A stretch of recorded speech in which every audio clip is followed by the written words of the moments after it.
विकसित भारत संकल्प यात्रा संपूर्ण सिंधुदुर्ग जिल्ह्यात मार्गक्रमण करत आहे। ही यात्रा कणकवली तालुक्यातील आशिये आणि कलमठ या ठिकाणी आल्यावर यात्रेचं स्वागत करण्यात आलं।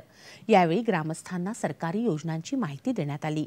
तसंच आयुष्मान भारत योजनेच्या नोंदणीचं विशेष शिबिरही या दोन्ही ठिकाणी घेण्यात आलं। लाभार्थ्यांना आयुष्मान भारत कार्डचं वितरणही करण्यात आलं। प्रधानमंत्री मातृवंदना योजनेमध्ये नोंदणी झालेल्या गरोदर महिलांचा ओटी भरण कार्यक्रमही यावेळी झाला। प्रधानमंत्री किसान सन्मान योजनेच्या लाभार्थ्यांनी यावेळी केंद्र सरकारचे आभार मानले। तसंच केंद्र सरकार महिला बचत गटाच्या सदस्यांना ड्रोन सखी म्हणून ड्रोन उडवण्याचं प्रशिक्षण आणि तंत्रज्ञान देणार आहे।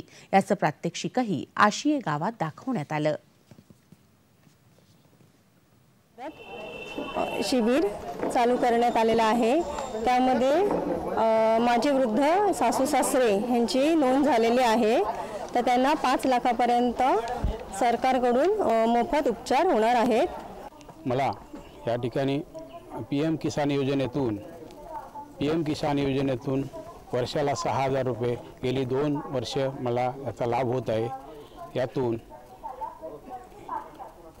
यातून माझ्या कुटुंबाला व शेतीसाठी जो काय खर्च होणार आहे त्यातून मला भरपूर अशी मदत होते आहे आणि यातून आम्हाला आर्थिकदृष्ट्या सबळ अशी मदत होत आहे।